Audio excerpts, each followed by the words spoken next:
নমস্কার বন্ধুরা, ডলি রন্ধনশালায় সবাইকে স্বাগত। আজকে তোমাদের সাথে শেয়ার করব মুগ ডাল আলু ফুলকপি দিয়ে দারুণ একটা টেস্টি নিরামিষ রেসিপি। আর রেসিপিটা কেউ কিন্তু স্কিপ করে দেখো না, তাহলে আমি শেষ পর্যন্ত রান্নাটা কিভাবে করেছি আর কি মশলা দিয়ে বানিয়েছি সেটা কিন্তু মিস হয়ে যাবে। এই রান্নার জন্য প্রথমে আমি কড়াইয়ের মধ্যে প্রয়োজন মতো সর্ষের তেল দিয়ে দিলাম। তেলটা আমি প্রথমে খুব ভালোভাবে গরম করে নেব। তেল খুব ভালোভাবে গরম করে নিয়ে এই রান্নার জন্য প্রথমে আমি আলু ভেজে নেব। আর এই রান্নার জন্য আমি আগে থেকে একটা বড় সাইজের আলু কেটে রেখেছিলাম। আর এই রান্নাতে আমি একটা আলু ব্যবহার করেছি, তোমরা চাইলে কিন্তু আলুর পরিমাণটা বাড়িয়ে নিতে পারো। এবার আমি আলুগুলোকে নাড়াচাড়া করে প্রথমে খুব ভালোভাবে একটু সময় নিয়ে বেশ লালচে করে ভেজে নেব। মিনিট 5-6 মতো নাড়াচাড়া করে আমি আলুগুলোকে ভালোভাবে ভেজে নিয়েছি। আর এই রান্নার জন্য আমি একটা বড় সাইজের ফুলকপির অর্ধেকটা কেটে নিয়েছি।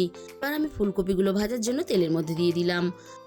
এবার আমি আলু আর ফুলকপির মধ্যে দিয়ে দেব স্বাদ মতো লবণ, আর সাথেই আমি দিয়ে দেব অল্প একটু হলুদের গুঁড়ো।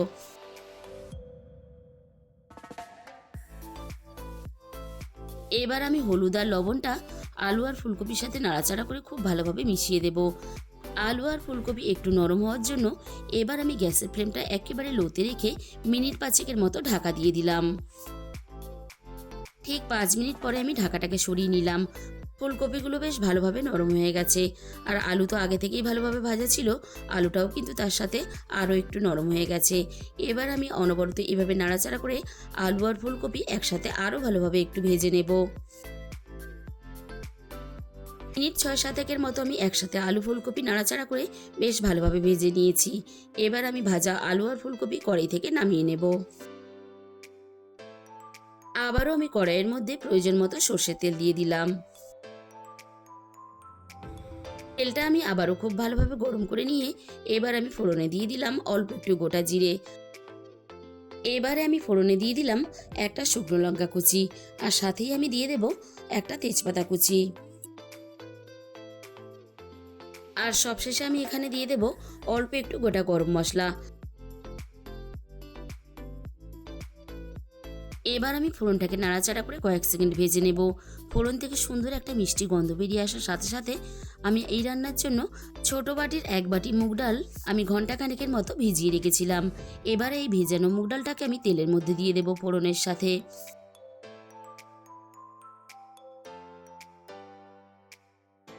এবারে আমি মুগ ডালটাকে নাড়াচাড়া করে ফোড়নের সাথে মিনিট 2-3 মতো একটু ভেজে নেব।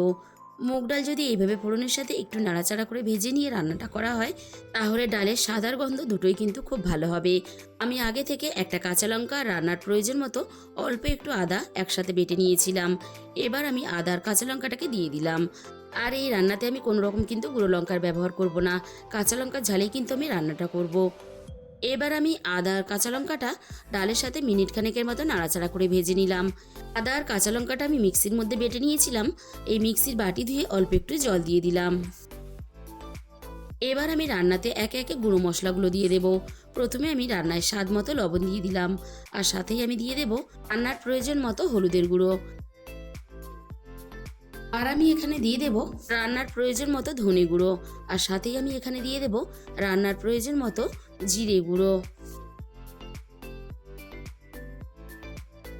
আর রান্নাটা যেহেতু আমি কাঁচা লঙ্কা ঝালে করব, তাই রান্নাতে একটা সুন্দর মিষ্টি কালার আসার জন্য আমি অল্প একটু কাশ্মীরি লঙ্কার গুঁড়ো ব্যবহার করলাম।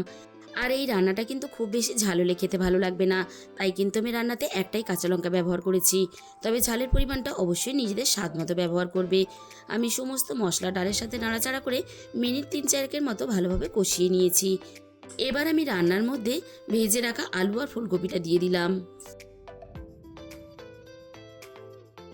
আমি আলু আর ফুলকপিটা সব কিছুর সাথে নাড়াচাড়া করে মিনিট 3-4 মতো আবারও ভালোভাবে কষিয়ে নেব। ডাল, আলু, ফুলকপি সব কিছু একসাথে নাড়াচাড়া করে আমি খুব ভালোভাবে কষিয়ে নিলাম। এবার আমি রান্নার মধ্যে প্রয়োজন মতো জল দিয়ে দেব। আর এই রান্নাটা কিন্তু আমি খুব বেশি পাতলাও করব না, আবার খুব বেশি গাঢ়ও করব না, সেই হিসাব করে কিন্তু আমি জলটা দিয়ে দিলাম। তবে খুব বেশি পাতলা করে রান্না করলে কিন্তু রান্নাটা খেতে অত ভালো লাগবে না। তোমরা যখন এই রান্নাটা করবে সেরকম হিসাব করে কিন্তু রান্নাতে জলটা দিয়ে দেবে। আলু, ফুলকপি, ডাল সব কিছু খুব ভালোভাবে সিদ্ধ হওয়ার জন্য আমি কিছুক্ষণের জন্য কড়াইটা ঢাকা দিয়ে দিলাম। মিনিট 15-20 মতো আমি রান্নাটা করে নিয়েছি। এবার আমি কড়াই থেকে ঢাকাটাকে সরিয়ে নিলাম। আর যেহেতু নিরামিষ রান্না, তাই স্বাদের ব্যালেন্সের জন্য আমি অল্প একটু চিনি দিয়ে দেব। আর চিনিটা কিন্তু রান্নাতে অবশ্যই ব্যবহার করবে, তাহলে কিন্তু রান্নার স্বাদটা আরও বেশি ভালো লাগবে।